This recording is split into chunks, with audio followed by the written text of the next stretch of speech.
மலம் சிறுநீரை வெளியேற்றுவதில் நமக்கு ஒரு சோம்பேறித்தனத்தை வளர்த்துக்கணும். அதில் ரொம்ப சுறுசுறுப்பாக இருக்கக்கூடாது. மலத்தை வெளியேற்றுவதில் போகிறதுல ஒன்றுக்கு இருக்கிறதுல நமக்கு ஒரு சோம்பேறித்தனத்தை வளர்த்துக்கணும். ஒன்றுக்கு போகிறதுக்கு சோம்பேறித்தனப்படணும், மலம் கழிப்பதற்கு சோம்பேறித்தனப்படணும். அதில் சுறுசுறுப்பாக வந்தவுடனே ஓடிடக்கூடாது. வர்ற மாதிரி இருந்து இப்போ மலம் வரா மாதிரி இருக்குது, உடனே பாத்ரூமுக்கு ஓடிடக்கூடாது.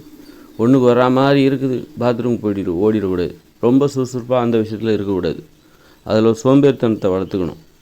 அப்போ தான் மலத்தை அடக்குகிற திறன் வரும், சிறுநீரை அடக்குகிற திறன் இருக்கும்.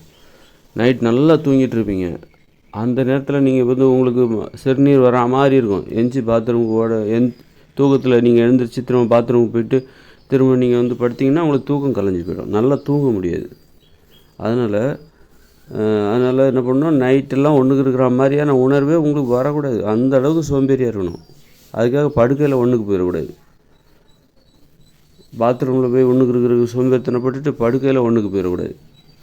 ஆக படுக்கையில் எல்லோரும் போக மாட்டாங்க, இருந்தாலும் சொல்கிறேன், படுக்கையிலையும் ஒன்றுக்கு போயிடக்கூடாது, பாத்ரூமுக்கும் போயிடக்கூடாது. அந்த அளவுக்கு ஒரு சோம்பேறித்தனம் இருக்கணும். அந்த மூத்திரத்தை அடக்கிக்கிட்டு தூங்கணும். அடக்குனா தான் நல்லா தூக்கமே வரும். உங்களுக்கு தூக்கத்துக்கு எந்த டிஸ்டர்பன்ஸும் இருக்கக்கூடாது. அதுக்கு அந்த மூத்திரம் வரதில்ல, அதுதான் டிஸ்டர்பன்ஸ். அடிப்படையான டிஸ்டர்பன்ஸ் என்னென்னாக்கா, அடிப்படையான இடையூறு என்னென்னாக்கா அந்த மூத்திரம் வரதில்ல, ஒன்றுக்கு வரதில்ல. நைட்டு தூங்கிட்டு இருப்பீங்க, 1 மணிக்கு 2 மணிக்கு 3 மணிக்கு கொஞ்சம் ஒன்றுக்கு வரும். அந்த பை நிரம்பி கொஞ்சம் அழுத்தமாக இருக்கும். அந்த அழுத்தம் வந்தோடனே நீங்கள் எந்திரிச்சு ஒன்றுக்கு இருந்துட்டு படுப்போம் அப்படின்னு நினச்சி எந்திரிச்சிங்கன்னா எந்திரிச்சிட்டு திரும்ப வந்தீங்கன்னா அப்புறம் தூக்கம் கலைஞ்சிரும். திரும்பவும் அதே தூக்கம் கண்டினியூவாக வராது. அதனால் தூக்கம் இடையூறு இல்லாமல் தூங்கணும் அப்படின்னா ஒன்றுக்கு இருக்கிறதெல்லாம் சோம்பேறித்தனம். ஒரு 3 மணிக்கு சோம்பேறித்தனத்தை வளர்த்துக்கணும். சோம்பேறியாக இருக்கணும், ஒன்றுக்கு இருக்கிறதுல சோம்பேறியாக இருக்கணும். அடிக்கடி ஒன்றுக்கு போகக்கூடாது. அதனால் அடக்கி வச்சுக்கணும். மலம் கழிப்பதற்கும் அடக்கி வச்சுக்கணும். அந்த அடக்குகிற திறன் வேணும். அதுதான் சோம்பேறித்தனம். அதில் சோம்பேறித்தனத்தை வளர்த்துக்கணும். எவ்வளோ தான் உங்களுக்கு மலம் வர்ற மாதிரி இருக்கும், இப்போ போனால் பாத்ரூம் போனால் இருந்துட்டு வந்துடுவீங்க, இருந்தாலும் அடக்கி வைங்க. ஒரு அரை மணி நேரம் 1 மணி நேரம் அடக்கி வைங்க. இன்னும் முழுவதுமாக வேகமாக ஃபுல்லாக கழிஞ்சிடும். அதனால் மலம் கழிப்பதில், சிறுநீர் கழிப்பதில் சோம்பேறித்தனம் என்பது ஒரு அற்புதமான ஒரு நிலைப்பாடு. அடிக்கடி பாத்ரூம் போயிட்டே இருப்பாங்க, அவங்க ரொம்ப சுறுசுறுப்பாக இருக்காங்கன்னு அர்த்தம். ரொம்ப சுறுசுறுப்பாக இருந்தால் கடைசியில் அது என்னாகும், அந்த உறுப்பு அப்போ ஒன்றுக்கு வந்தாலே ஒன்றுக்கே உங்களை பயமுறுத்த ஆரம்பிச்சிடும். அதாவது சிறுநீர் கழிக்கிற அந்த செயலே உங்களை பயமுறுத்த ஆரம்பிச்சிடும். அப்புறம் ஏதாவது ஒரு ஊருக்கு போவீங்க, பஸ்ஸில் ஏறுவீங்க, ஐயோ ஒன்றுக்கு வந்தால் என்ன பண்ணுறேன், ஒன்றுக்கு இருந்துட்டு வந்துடுறேன், வரவே வராது, ஆனால் இருந்தாலும் மொத்தமாக கொஞ்சம் இருந்துட்டு வந்துடுறேன், அந்த சிறுநீர் பையை காலியாக வச்சுக்கிறேன், அடிக்கடி எனக்கு ஒன்றுக்கு வரும் அப்படின்னு சொல்லி இந்த பயணத்தின் போதெல்லாம் வெளியூர் போகிறோம், இப்போ நிறைய சிரமமாக இருக்கும் இந்த மாதிரி பழக்கங்கள். சிறுநீர் கழிப்பதை எப்படினாலும் நம்ம சிறுநீர் கழிக்க தான் போகிறோம். சிறுநீர் கழிக்கிறது மலம் கழிப்பது நீங்கள் எவ்வளோ தான் அடக்கி வச்சாலும் அதை வெளியேற்றி தான் போகணும், வெளியேற்றி தான் ஆகணும். வெளியேறதை உங்களால் நிரந்தரமாக நிறுத்தவே முடியாது. அப்படி இருக்கும்போது உங்கள்கிட்ட ஒரு திறன் எந்த திறனை நீங்கள் வளர்த்துக்கணும் அப்படின்னா, சிறுநீர் கழிப்பதை தடுத்து நிறுத்துவதில், மலம் கழிப்பதை தடுத்து நிறுத்துவதில் கொஞ்சம் நேரம் தள்ளி போடுறத 1 மணி நேரம் கழித்து போய்க்கலாம், ஒரு அரை மணி நேரம் கழித்து போய்க்கலாம், சிறுநீர் கழிச்சிக்கலாம். நல்லா தூங்கிட்டு இருப்பீங்க, நடுராத்திரி 2 மணிக்கெலாம் போனால் நல்லா ஒன்றுக்கு வர மாதிரி இருக்குது. நீங்கள் அதை அடக்கி தூங்கணும். ஒரு 4 மணி நேரம் அடக்கி தூங்கினா மறுநாள் காலையில் 6 மணிக்கு போயிட்டு சிறுநீர் கழிச்சிக்கலாம். அந்த அளவுக்கு அடக்குகிற திறன் வரணும். அப்போ தான் நீங்கள் நிம்மதியாக தூங்க முடியும். நல்லா தூங்கணுன்னா எந்த இடையூறும் இருக்கக்கூடாது. சிறுநீர் கழிக்கிற அந்த அடிக்கடி சிறுநீர் கழிக்கிற வழக்கம் அது ஒரு மிகப்பெரிய இடையூறு. அதனால் மிகப்பெரிய நல்லா தூங்குறவருக்கு அடிக்கடி மிகப்பெரிய இடையூறு.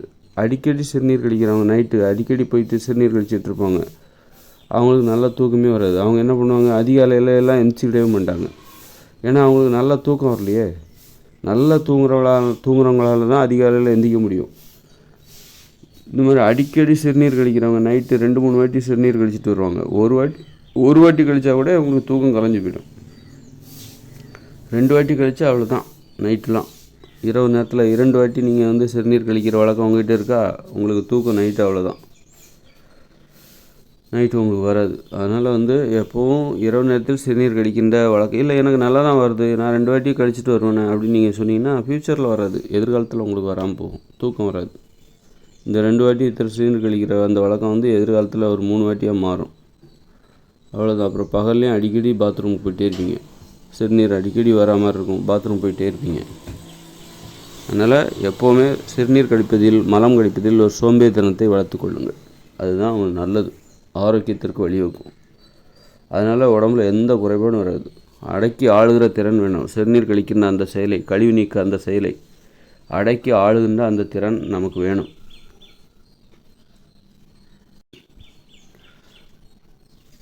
உடல் உணர்வுகளை அடக்கி ஆளுகின்ற அந்த திறனை நாம் வளர்த்து கொள்ள வேண்டும்.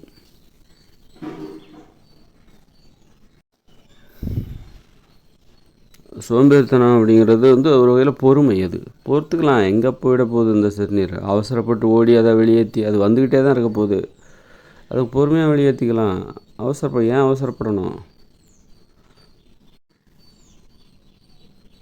இப்போ கூட நகர்ப்புறங்கள் சிறு நகரங்களில் பெண்கள் வீட்டில் கழிப்பறை இல்லாதவங்க என்ன பண்ணுவாங்கனாக்கா, இரவு நேரம் வர்ற வரைக்கும் காத்திருப்பாங்க. இரவு நேரம் தான் அவங்க வந்து மலம் கழிப்பாங்க, ரோட்டை நாரடிப்பாங்க. ரோட்டின் இருபுறமும் இரவு நேரத்தில் மலம் கழிப்பார்கள். சிறு நகரங்களின் சில பகுதிகளில் வெளிப்புறங்களில், நகரத்தின் வெளிப்புற பகுதிகளில் ஒரு கிராமம், அதுக்கப்புறம் குடியிருப்புகள் இருக்காது. அந்த மாதிரி பகுதிகளில் பெண்கள் வந்து வீட்டில் கழிப்பறை இல்லாத பெண்கள் என்ன பண்ணுவாங்கனாக்கா, பகலில் வந்து மலம் கழிப்பதற்கு போக மாட்டாங்க. ஏன்னா பகலில் வெளிச்சமாக இருக்கும், அவங்களுக்கு வீட்டில் கழிப்பறை இல்லை, திறந்த வெளியில் தான் போய் மலம் கழிக்கணும். அது நகர்ப்புறமாக இருப்பதால், வெளிச்சமாக இருப்பதால் அடிக்கடி ஆட்கள் வந்து போவாங்க. அவங்க என்ன பண்ணுவாங்க, அதனால் மலத்தை அடக்கி வச்சுட்டு பகலில் வந்து மலம் வந்தால் போக மாட்டாங்க. இரவு ஒரு வரைக்கும் பொறுமையாக இருந்து இரவு வந்த உடனே அந்த இருட்டில் சாலையின் ஓரங்களிலிருந்து மலம் கழித்து விட்டு சாலையை அசிங்கப்படுத்தி விட்டு நாரடித்து விட்டு பின்பு வீட்டுக்கு செல்வார்கள். அதனால் இந்த அடக்கி ஆளுகிற சிறுநீர் மலத்தை அடக்கி ஆளுகிற திறன் பெண்களுக்கு உண்டு. ஏன்னா ஆண்கள் ஒன்றுக்கு வந்தால் எங்கே வேணாலும் ஒரு சந்தில் போய் ஒன்றுக்கு இருந்துட்டு வந்துடுவாங்க. ஒரு மரத்தடியில் போகிற வர இடத்துல அவங்க 2 வீலரில் போவாங்க, அப்போ எங்கே வேணாலும். ஆனால் பெண்கள் அப்படி ஒன்றுக்கு இருக்க மாட்டாங்க, ஒரு மலம் கழிக்க மாட்டாங்க, சிறுநீர் கழிக்க மாட்டாங்க. போகிற வர எங்கே வேணாலும் போய் ஒரு சின்ன மறைவாக இருந்தாலே போதும், ஆண்கள் சிறுநீர் கழிச்சிட்டு வந்துடுவாங்க. ஆனால் பெண்கள் அப்படி இல்லை. அதனால் அங்கே அந்த அளவுக்கு இங்கே கழிப்பிட வசதிகளை ஏற்படுத்தி கொடுக்கணும். பெண்கள் அப்போ தான் சுதந்திரமாக வெளியே வருவாங்க. அவங்களுக்கு நிறைய தடைகள் இருக்குது. கழிப்பிடங்கள்லாம் இல்லை, 1% கூட கழிப்பிடங்கள் இல்லை. பொது இடங்களில் ஆரோக்கியமாக வேறு இல்லை, நாற்றம் அடிக்குது. உள்ளே போயிட்டு வெளியே வர கூட தலைவலி வந்துடும் பொழுது, அந்த அளவுக்கு நாற்றம் அந்த கழிப்பிடங்களில். நிறைய கழிப்பிடம் வேணும், குறிப்பிட்ட இடைவெளியில் கழிப்பிடம் இருக்கணும். அதுதான் விதிமுறை. மக்கள் பயன்படுத்துகிறாங்களா இல்லையா, அது முக்கியம் இல்லை. குறிப்பிட்ட இடங்களில் கழிப்பிடம் இருக்கணும். பெண்களுக்கு தனியாக, ஆண்களுக்கு தனியான்னு சொல்லிட்டு கழிப்பிடம் வச்சு பெண்களை வந்து வெளியே வர்றதுல எந்த சிரமம் இருக்கக்கூடாது. இப்போ வெளியே கழிப்பிடமே இல்லை, அப்போ பெண்களால் வெளியே வர முடியல, வெளியே வர்றதுக்கு பயப்படுறாங்க. ஒரு ஊருக்கு போகணுன்னா பயப்படுறாங்க, ஒரு பயணத்தின் போது பயப்படுறாங்க. ஆண்களைப் போல் அவர்கள் வந்து சிறுநீர் வந்தால் ஒரு மறைவிடத்துலையோ எங்கேயும் போய் அவங்களால கழிக்க முடியாது. ஆண்கள் கழித்து விட்டு வந்து விடுவார்கள். ஆண்கள் தங்களுடைய பிரச்சனை சரியாச்சு, பெண்களுடைய பிரச்சனை அவங்க பார்த்துப்பாங்க, அவங்கள பற்றி நமக்கு என்ன கவலை அப்படின்னு சொல்லிட்டு ஆண்கள் இருக்கிறாங்க. இந்த மாதிரி போக்கெல்லாம் தவிர்க்கணும். நிறைய கழிப்பிடங்களை உருவாக்கணும். நிறைய ஹோட்டல்லாம் இருக்குது, ஆனால் நிறைய கழிப்பிடம் இல்லை. சாப்பிட்டா வெளியே போகணுன்னு யாருக்கும் தெரிய மாட்டேங்குது. ஆனால் சாப்பிட்றதுக்கு மட்டும் நிறைய ஹோட்டல் இருக்குது, ஆனால் கழிப்பிடம் ஒன்று கூட இல்லை.